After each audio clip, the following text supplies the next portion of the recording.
Hey, Physics 30s, Mr. Jukley here. This is the second half of Lesson 6. I'm going to call it Lesson 6, not a felt pen, Lesson 6B.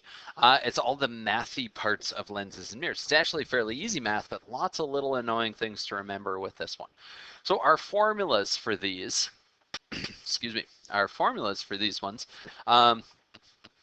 again, fairly straightforward. We'll get into what DO, DI, F. You could probably already guess, right? Like DO, distance to the object. DI, distance to the image. F, we've talked about before, focal length.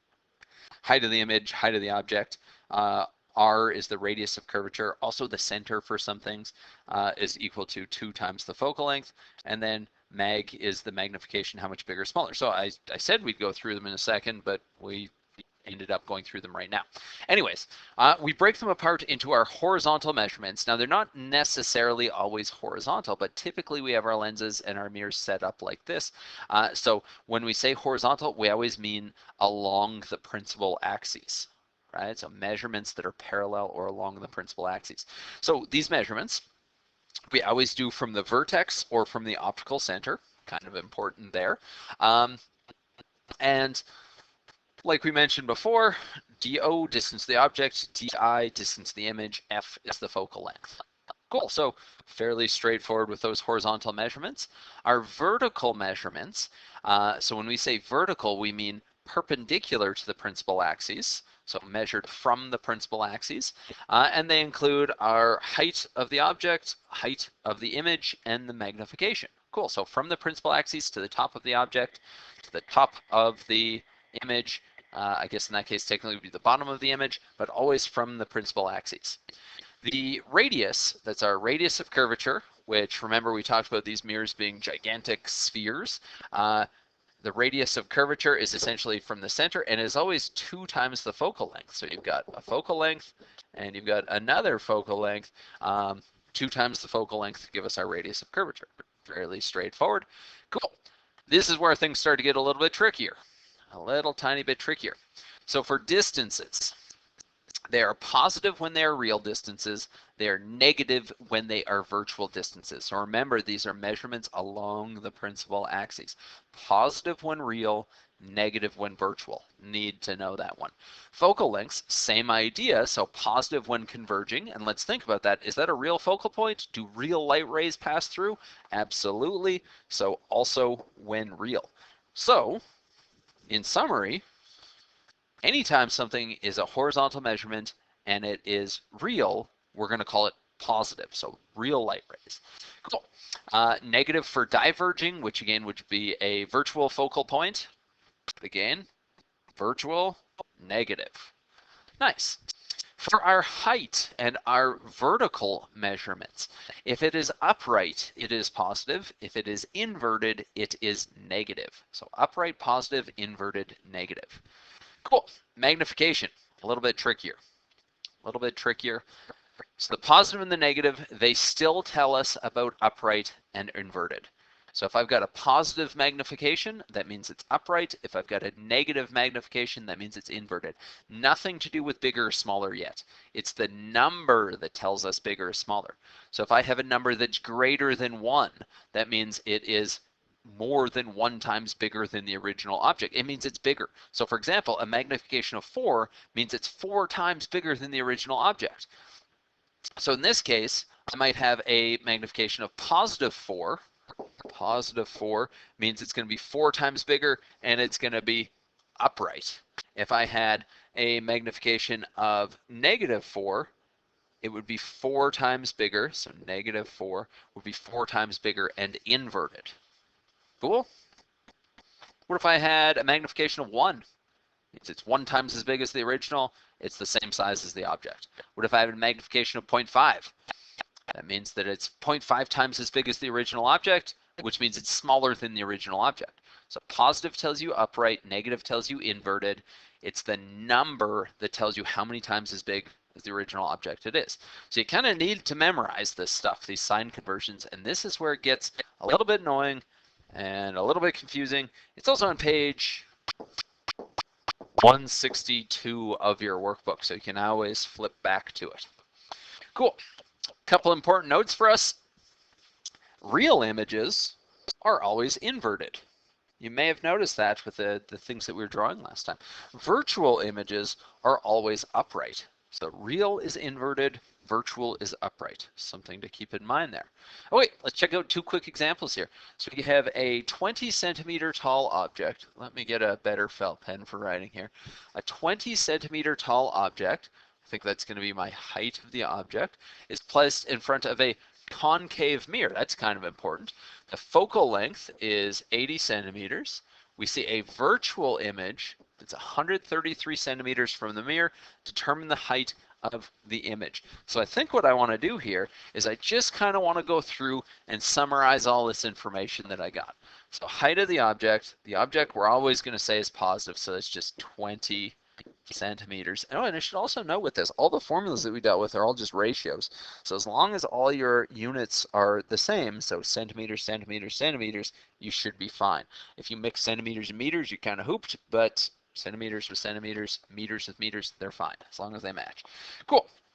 So the object is always going to be upright, so we'll call that one positive. Let's see, what else do we got here? It's a concave mirror with a focal length of 80 centimeters. So the focal length is 80 centimeters. Concave mirror, that's interesting. Concave mirror. So if we remember back, the mirror, the images would go into the cave. Oh, that's a converging mirror, right? So they go like this, converging mirror, which means that's going to be a real / converging focal point. So it's real, and we know that it's converging. Again, this is what we're talking about with interpret all signs. Tell me what those signs mean, why you know it's positive. Cool. And then finally, the distance to the image, I think, is the last thing that we got. So it says it's a virtual image. It's a virtual image. That's a horizontal measurement. Virtual horizontal measurements are negative, and that's 133 centimeters. And then finally, we're looking for the height of the image. Height of the image. We can make a prediction off this. Already, we can make at least one prediction off this. So is it going to be upright or is it going to be inverted? So it's a virtual image. All virtual images are upright. So yeah, I think that should be upright when all is said and done. Cool. So we got a couple different formulas that we can check out here. We've got height of the image over height of the object is equal to negative di over do. And we've also got 1 over do plus 1 over di is equal to 1 over f. So it's going to be some kind of combination. Obviously, we're going to have to use this one on the right-hand side because we're looking for the height of the image. Do we have enough information to solve for the height of the image? We got the height of the object. We got the distance to the image, but we don't have the distance to the object. If we could find that, then we could go through. So I think let's use that second formula there. We'll use 1 over do plus 1 over di is equal to 1 over f. And let's try and solve for do. That should be a good thing. And then we can use that other formula to solve for the height of the image. So let's see. This is kind of annoying rearranging. But I've got 1 over do plus 1 over di. So if I want that, I can go 1 over do is equal to 1 over the focal length minus 1 over di. Cool, I can deal with this. Absolutely, I can deal with this.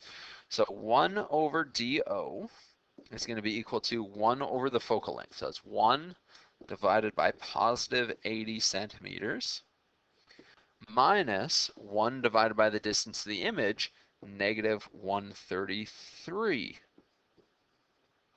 centimeters. Okay, where's my old calculator here? I'll show you how to plug this one in. As soon as the calculator turns on, there we go. So I've got 1 over 80. Now we could do 1 divided by 80 minus 1 divided by negative 133. Good, good, double check. Works out to be 0. I lost it there. Where did it go? 0.020. Cool. That's 1 divided by do. Now there's another way to do this. You could also do inverse of 80 minus the inverse of negative 133 gives me the exact same answer. So depending on where you're at with that, you can go through. So if this is 1 divided by the distance to the object, if I want the distance to the object, it's just going to be equal to 0.020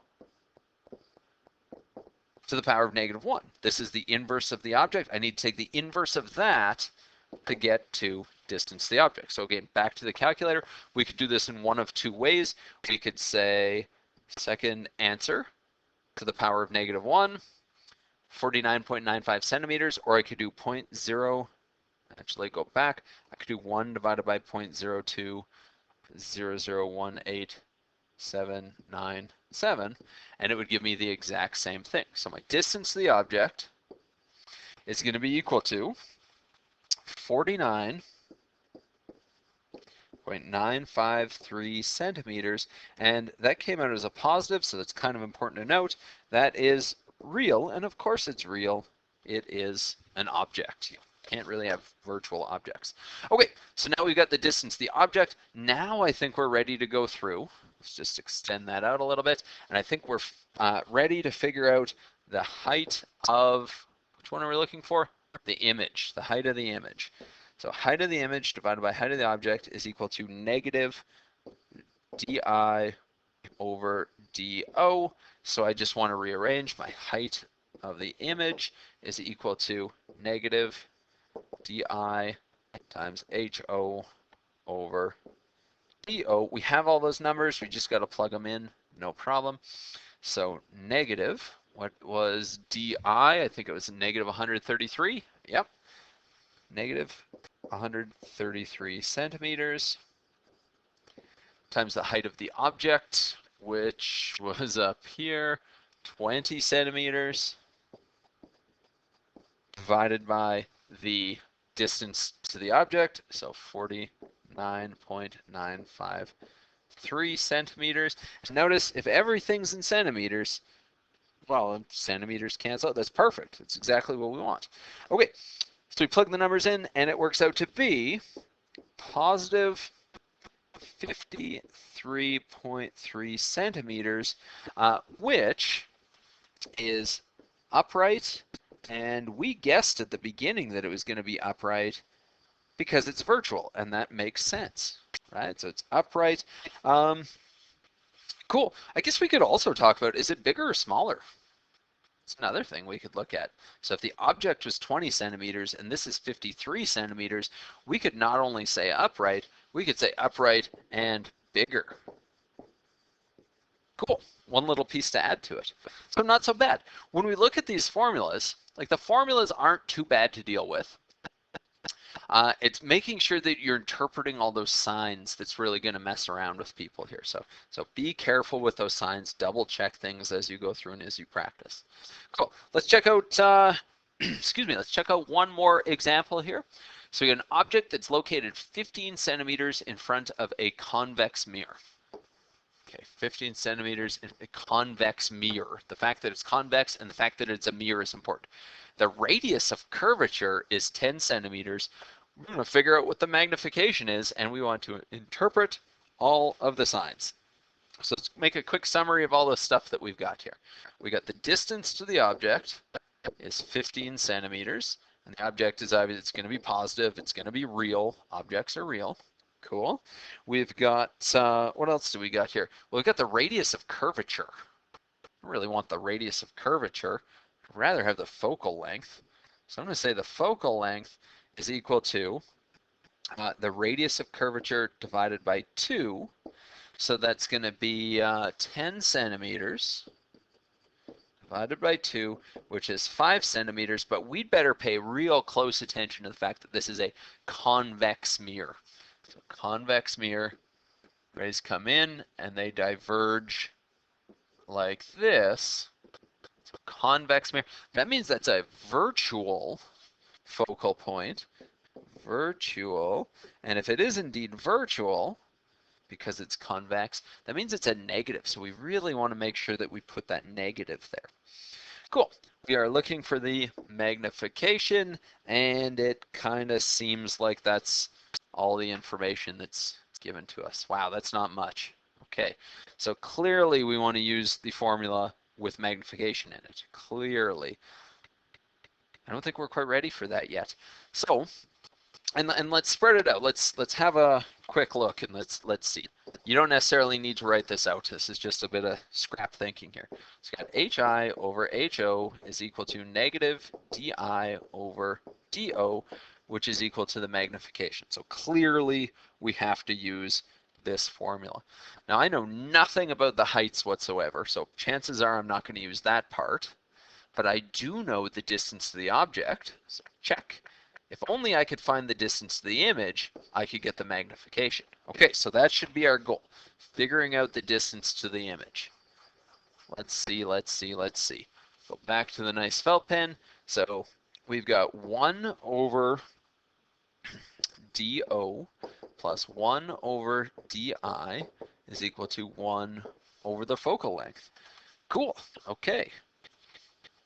Again, keeping in mind that we're looking for the distance to the image, let's start from where we're at. 1 over DI is going to be equal to 1 over the focal length minus 1 over DO. Cool, okay, let's plug it in. We can do this.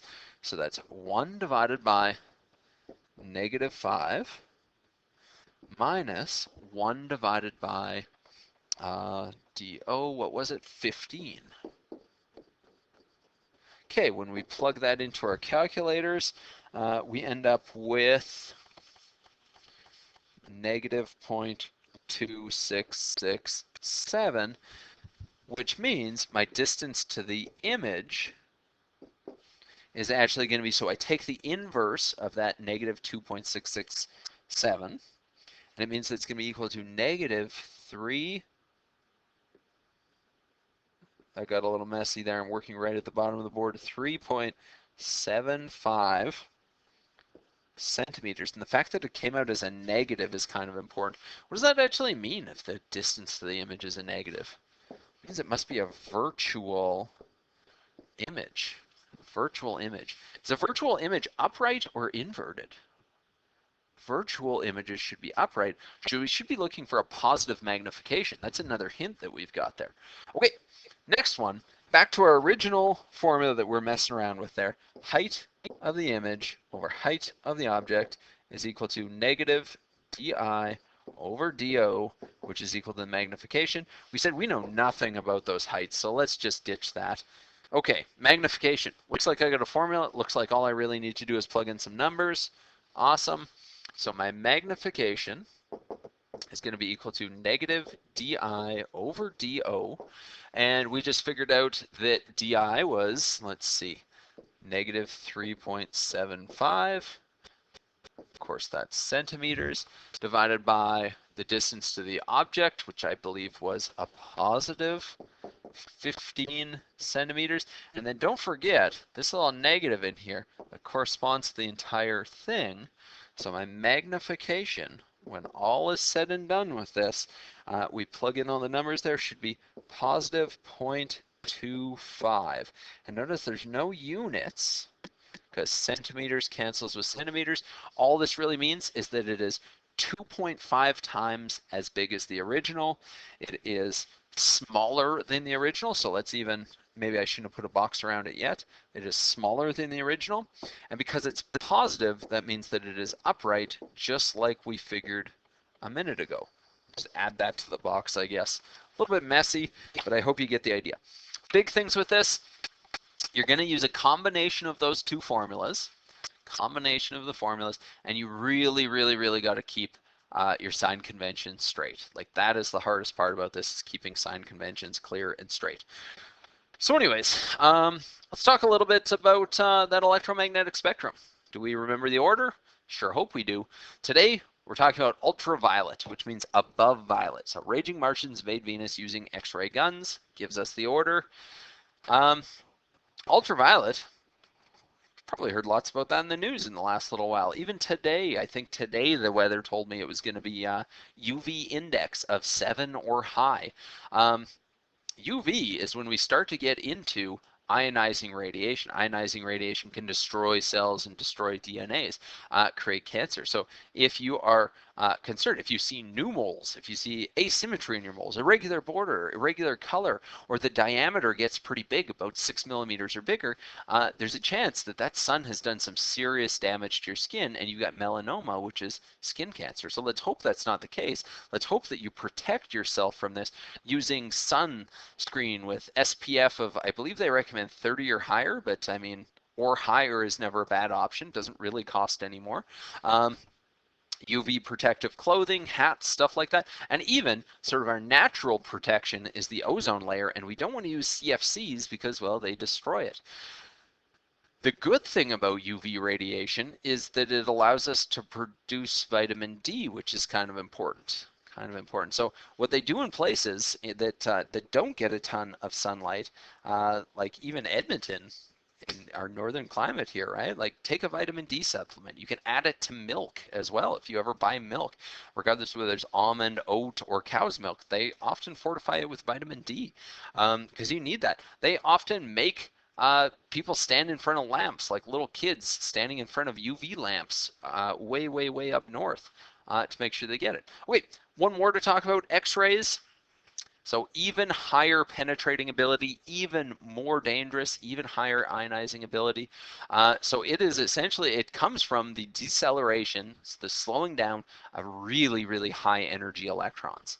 So we have an electron gun that might actually remind you of Unit 2 stuff, and then speeds them up to really, really fast speeds, slows them down extremely quickly at that tungsten target, and as they slow down, they produce our X-rays. So X-rays, because they have really good penetrating ability, they can go through soft tissues like skin and hair and stuff like that, but not good enough to go through more dense things like bones and teeth.